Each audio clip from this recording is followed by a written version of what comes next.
నమస్కారం. సుఖీభవకు స్వాగతం. గురక ఇప్పుడు పెద్దలకే కాదు, పిల్లలకు సమస్యగా మారుతోంది. రాత్రిపూట నిద్రను దూరం చేసి శారీరకంగా, మానసికంగా పిల్లలకు ఎన్నో చిక్కుల్ని తెచ్చిపెట్టే గురక గురించిన సమగ్ర సమాచారంతో మీ ముందుకొస్తోంది నేటి సుఖీభవ. చిన్న పిల్లలు కొన్నిసార్లు ఏడ్చినా ముద్దుగానే ఉంటుంది. కానీ శ్వాస కోసం పసిబిడ్డలు కష్టపడుతుంటే మాత్రం చూడలేం. పిల్లలకు శ్వాస కష్టాల్ని తెచ్చిపెట్టే వాటిలో గురకను ఒక ముఖ్యమైన సమస్యగా చెప్పుకోవాలి. పెద్దల్లో మాదిరే పిల్లల్లోనూ కొంతమందిలో ఇవాళ గురక అనేది సమస్యగా మారుతోంది. దగ్గు, జలుబు వంటి ఇన్ఫెక్షన్లతో బాధపడుతున్నప్పుడు, కొండనాలుక పొడవుగా ఉన్నప్పుడు, టాన్సిల్స్ వాచినప్పుడు, శ్వాసనాళాల్లో ఎక్కడైనా బలహీన ప్రాంతాలు ఉన్నప్పుడు చాలామంది పిల్లలకు గురక సమస్య తలెత్తుతోంది. నిజానికి పెద్దలతో పోలిస్తే పిల్లల్లో గురకకు ఇవాళ ఆధునిక వైద్యంలో చక్కటి మందులు, చికిత్సలు అందుబాటులో ఉన్నాయి. పిల్లల్లో గురకకు కారణాలు, వాటిని అధిగమించే మార్గాల గురించి ఇప్పుడు తెలుసుకుందాం.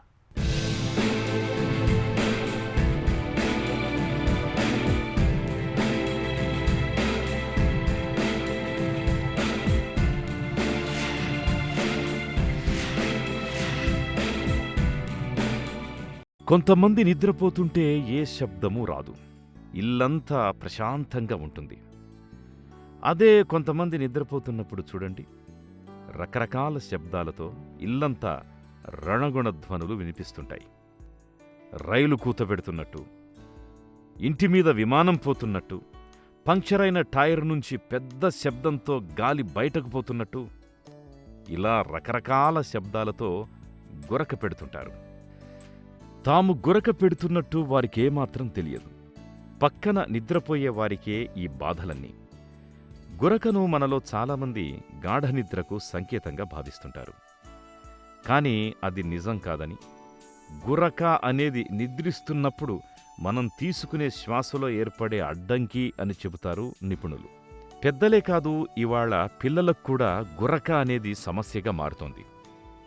ప్రతి 100 మంది పిల్లల్లో 15 మందిలో గురక సమస్యగా ఉంటుంది. గురక మూలంగా పిల్లల శారీరక, మానసిక ఆరోగ్యంతో పాటు వారి ఎదుగుదల కూడా తీవ్రంగా ప్రభావితమవుతుందని చెబుతారు డాక్టర్లు. చిన్నపిల్లల్లో కామనెస్ట్ కాజ్ ఆఫ్ స్నోరింగ్ అంటే గురకకి కామనెస్ట్ కారణం చెప్పాలి అంటే ఎడినోటాన్సిలర్ హైపర్ప్లేసియా అంటామండి. అంటే గొంతులో ఉండే టాన్సిల్స్, అలాగే ముక్కు వెనక భాగంలో ఉండే ఎడినాయిడ్, ఈ రెండు చాలా పెద్దగా అంటే గ్రేడ్ 3 ఆర్ గ్రేడ్ 4 సైజులకి పెరిగిపోతే అప్పుడు గాలి తీసుకునే ఏరియా చాలా నేరో అయిపోయి దానివల్ల గురక వస్తుంది. దీని తర్వాత సెకండ్ మోస్ట్ కామనెస్ట్ కాజు ఒబిసిటీ. అంటే పట్టణాల్లోనూ నగరాల్లోనూ ఉండే పిల్లల్లో కామన్గా మనం చూసే వన్ మేజర్ కంప్లైంట్ ఒబిసిటీ అనమాట.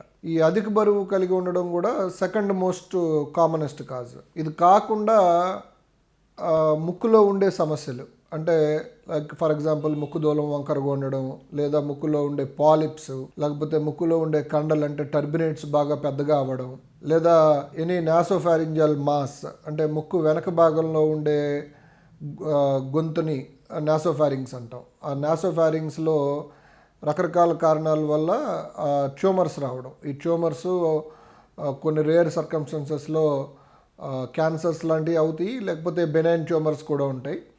అలాంటివి ఉండడం ఇది ఒక కారణం అన్నమాట. రెండోది పుట్టుకతోనే కింద దవడ చాలా చిన్నగా ఉండడం, నాలిక చాలా పెద్దగా ఉండడం, అలాగే వాలికుల అంటే నాలిక వెనక భాగంలో అక్కడ ఏదైనా సిస్టులు లాంటివి రావడం, లేదా కొంతమందికి టంగ్ బేస్ చాలా పెద్దగా ఉంటుంది, ఇది నిద్రపోయినప్పుడు వెనక్కి పడిపోవడం. అన్నింటికన్నా ఇంపార్టెంట్ లారింగోమలేషియా. అంటే చిన్నపిల్లల్లో ఈ కార్టిలేజ్ మెచ్యూర్డ్గా ఉండదండి. సో గాలి తీసుకునేటప్పుడు ఆ ఇండ్రాయింగ్ ఎఫెక్ట్కి ఈ మన గొంతు స్కెలిటన్ మొత్తం కొలాప్స్ అవుతుంది అనమాట. కొలాప్స్ అయ్యి దానివల్ల ఊపిరి ఆగిపోతుంది. ఈ కారణాల వల్ల చిన్నపిల్లల్లో గురక కొంచెం ఎక్కువగా కనబడుతుంది అనమాట. సాధారణంగా మనం నిద్రించే సమయంలో ముక్కుతో గాలి తీసుకుంటాం. ఇలా ముక్కుతో గాలి పీల్చడంలో ఇబ్బంది ఎదురైతే తెలియకుండానే నోటి ద్వారా శ్వాస తీసుకుంటాం. ఇలాంటి సందర్భంలో శ్వాసకోశం సంకోచ వ్యాకోచాలకు గురై నాలుక అంగిటను నియంత్రించే కండరాల నియంత్రణ విఫలమైనప్పుడు వచ్చే శబ్దాన్నే మనం గురక అంటాం. నిద్రమాత్రల అలవాటున్నవాళ్ళు, సిగరెట్, బీడీ లాంటివి ఎక్కువగా తాగేవారు, మద్యం అలవాటు ఎక్కువగా ఉన్నవారు ప్రధానంగా ఈ గురక బారిన పడుతుంటారు. అంతేకాదు, ముక్కు రంధ్రాలు సరిగ్గా పనిచేయకపోయినా, ముక్కు దిబ్బడతో బాధపడుతున్నా, టాన్సిల్స్లో వాపున్నా కూడా గురకొస్తుంది. వయసు మీద పడడం, మితిమీరి రాత్రి భోజనం చేయడం కూడా ఈ గురకకు కారణాలుగా కనిపిస్తుంటాయి.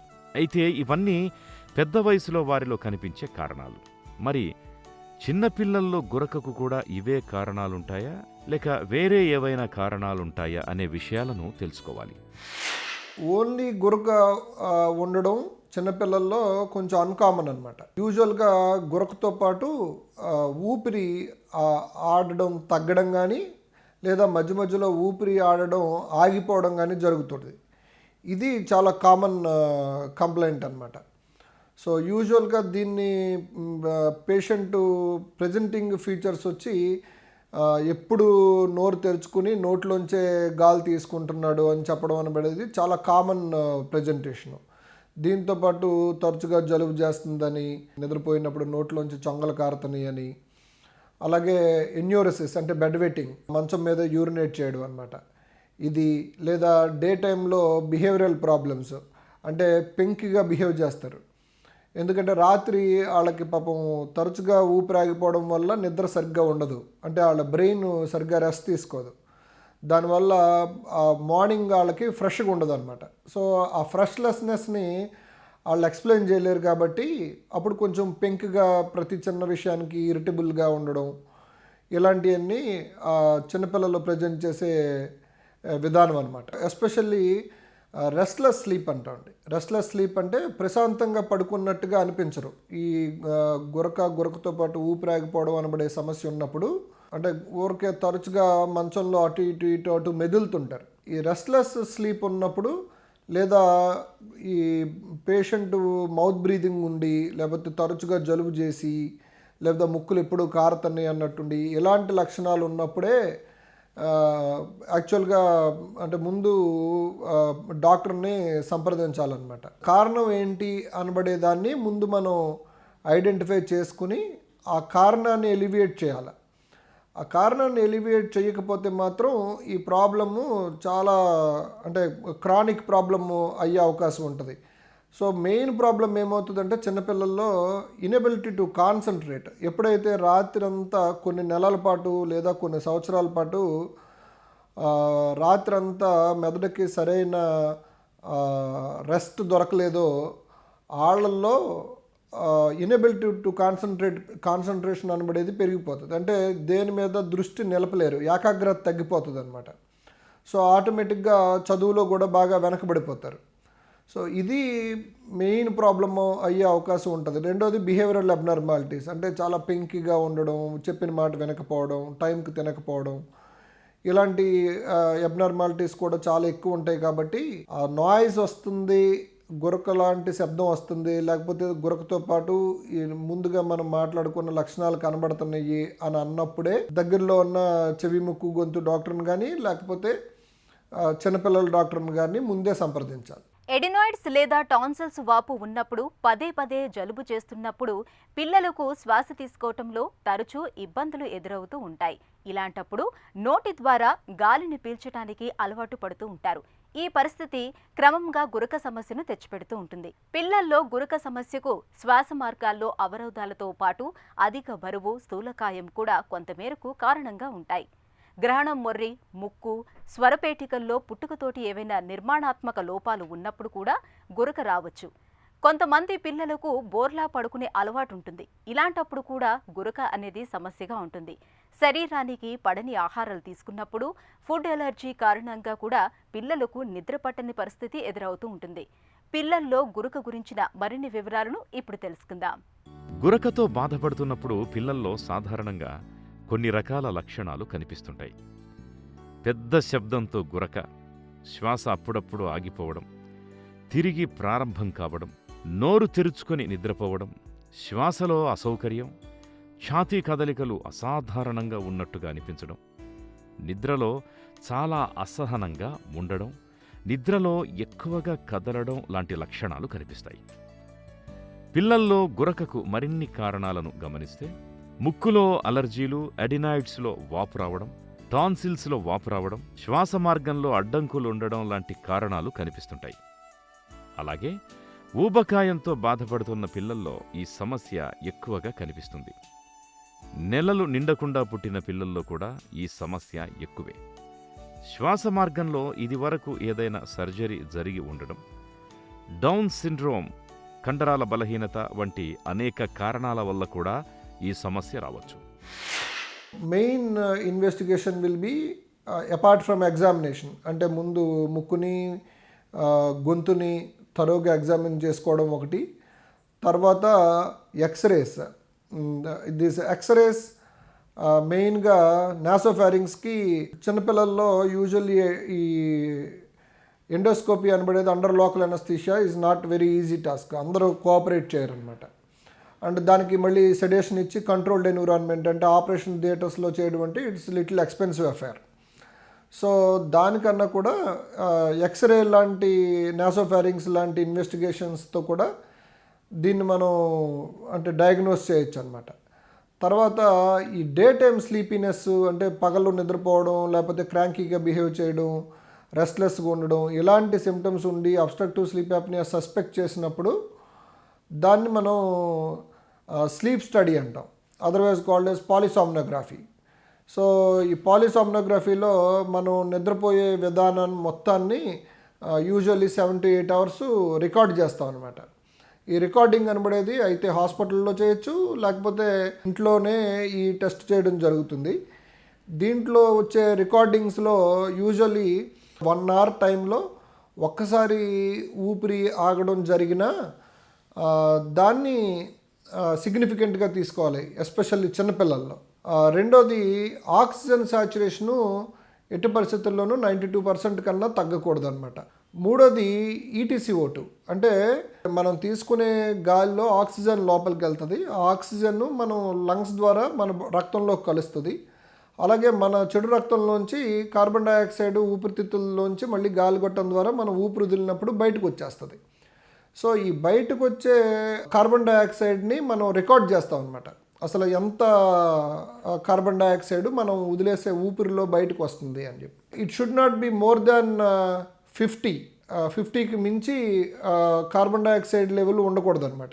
ఆర్ హోల్ నైట్లో if it is 53 whole night, అప్పుడు కూడా అది చాలా సిగ్నిఫికెంట్ అనమాట. అప్పుడు ఖచ్చితంగా ద చైల్డ్ ఈజ్ సఫరింగ్, అంటే పేషెంట్ శ్వాస తీసుకోవడానికి ప్రయత్నం చేస్తూనే ఉంటాడు, గాలి ఎక్కడో ఒక చోట అడ్డుపడుతుంది అనమాట. గాలి వెళ్ళడానికి మన ట్రాక్ ముక్కు నుంచి ఈ పార్ట్ లోపల ఎక్కడో ఒక చోట అడ్డు ఉంటుంది.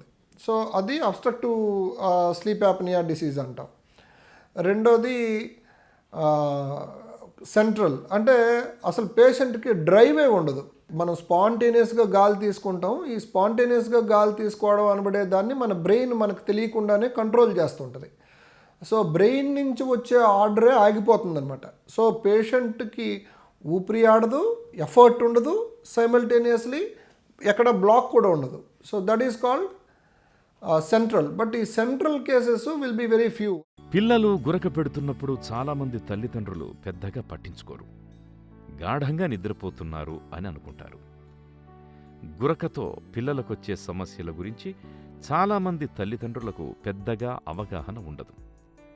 గురక పెడుతున్న పిల్లల్లో 1/3 మంది మాత్రమే వైద్యుల దాకా వెళుతున్నట్టు అధ్యయనాలు చెబుతున్నాయి.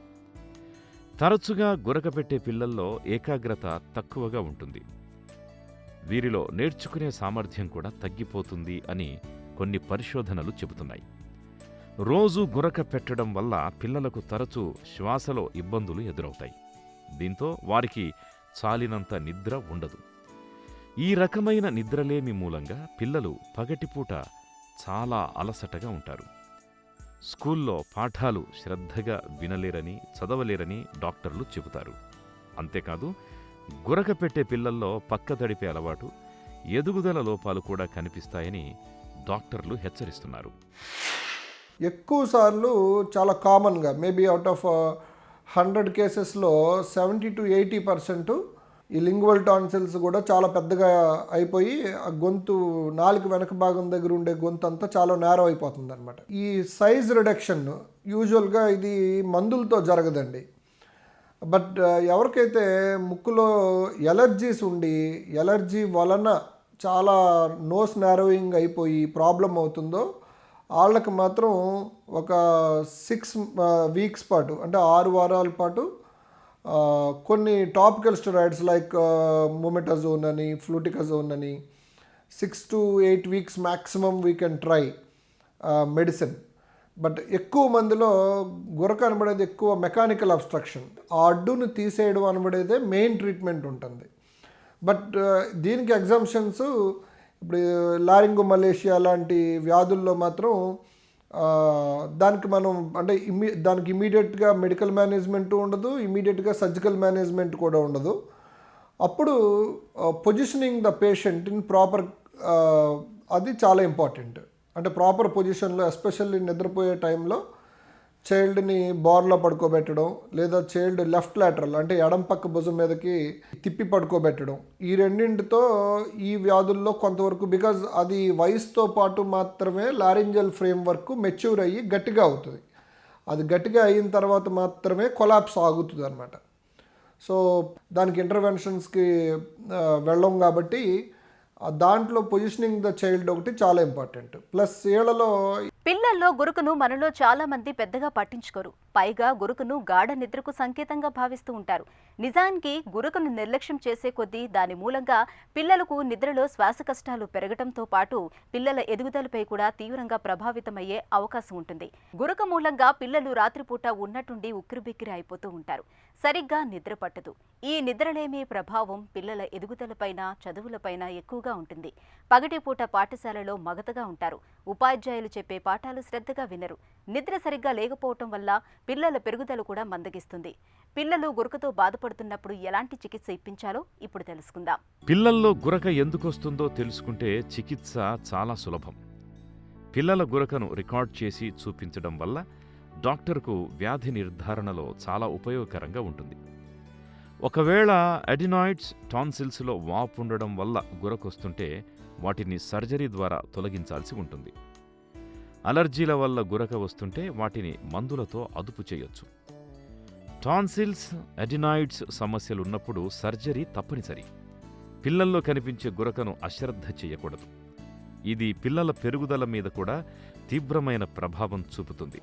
కాబట్టి గురక పెడుతున్న పిల్లలకు వీలైనంత త్వరగా చికిత్సను అందించడం మంచిది. పిల్లల్లో గురక ఓ మోస్తరుగా ఉంటే పడుకునే విధానాన్ని సరిచేసుకోవడం, పెద్ద తలగడ పెట్టుకోవడం, మంచం తలవైపు నుంచి కిందకు ఏటవాలుగా ఉండేలా చూసుకోవడం, లేదంటే నిద్రపోయే పిల్లలు మరీ ఎక్కువగా ఆహారం తినకుండా జాగ్రత్తలు తీసుకోవడం ద్వారానూ గురకను తగ్గించవచ్చు. స్నోరింగ్లో మెయిన్ ప్రివెంటివ్ మెజర్ అంటే ఒబిసిటీ. అంటే ఊబకాయం, స్థూలకాయం అనేదైతే అంటారో ఈ ఊబకాయం లేదా స్థూలకాయం అనబడేది ఇన్వేరబుల్లీ గురకనే లేదా మరీ ఎక్కువ బరువు ఉన్నప్పుడు గురకతో పాటు ఊపిరి ఆగిపోవడం లేదా ఊపిరి తగ్గిపోవడం అనబడేది జరుగుతుంది అన్నమాట. సో ఎప్పుడు కూడా ఇండోర్ గేమ్స్ అంటే ఇప్పుడు ఎగ్జిస్టింగ్ డేస్లో ఇండోర్ గేమ్స్ బాగా అంటే అలవాటు అయ్యారు చిన్నపిల్లలు. అలా కాకుండా కొంచెం అవుట్డోర్ గేమ్స్ని ఎంకరేజ్ చేయడం, జంక్ ఫుడ్స్ అవాయిడ్ చేయడం లాంటి మోడిఫికేషన్స్తో మెయిన్ స్థూలకాయం రాకుండా చూసుకోవాలి. రెండోది ఎనీ క్రానిక్ డిసీజ్ అంటే ఒక వ్యాధి యూజువల్లీ 3 స్టేజెస్ ఉంటుంది: acute disease, sub acute disease and chronic disease అని. ఒకసారి క్రానిక్ డిసీజ్ అంటే ఒక disease more than 2 months existing in the human body అంటే దాన్ని క్రానిక్ డిసీజ్ అంట. Usually many of the chronic diseases are not curable.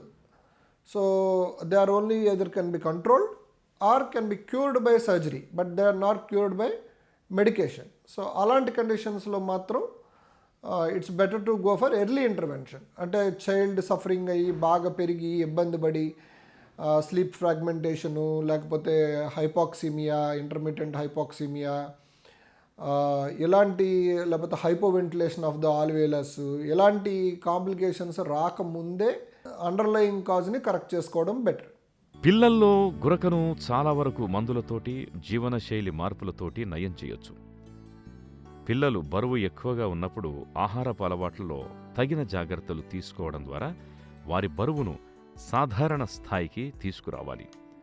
శ్వాస తీసుకోవడాన్ని కష్టం చేసే పరిస్థితుల్ని ఎదురవ్వకుండా చూడాలి. ఇంట్లో దుమ్ము, ధూళి, పొగ వంటి కాలుష్య కారకాలు లేకుండా చూడాలి. పిల్లలకు పడని ఆహారాలను పెట్టకూడదు. రాత్రి పడుకోబెట్టబోయే ముందు యూకలిప్టస్ ఆయిల్తో గాని లేదా వేడి నీటితో గాని ఆవిరి పట్టడం మంచిది. మంచాన్ని తలవైపు కాస్త ఎత్తుగా ఉండేలా చూడాలి. ఈ జాగ్రత్తలతో కూడా గురక అదుపులోకి రానప్పుడు సర్జరీ చేయించడం మంచిది. పిల్లల్లో గురకను చాలా వరకు మందులతోటి, జీవనశైలి మార్పులతోటే నయం చేయొచ్చు. ముందుగా ఆహారపు అలవాట్లలో తగిన జాగ్రత్తలు తీసుకోవటం ద్వారా వారి బరువును సాధారణ స్థాయికి తీసుకురావాలి. శ్వాస తీసుకోవటాన్ని కష్టం చేసే పరిస్థితుల్ని ఎదురవ్వకుండా చూడాలి. రాత్రి పడుకోబెట్టబోయే ముందు వేడి నీటితో ఆవిరి పట్టడం మంచిది.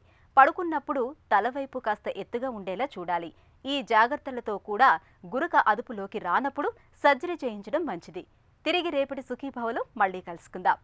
సుఖీభవ కార్యక్రమానికి సంబంధించిన మీ విలువైన సూచనలు, సలహాలను వెంటనే మాకు రాయండి. మా చిరునామా Sukhibhava, ETV, Ramoji film city, Hyderabad 501512 లేదా sukhibhava@etv.co.in కు మెయిల్ చేయండి.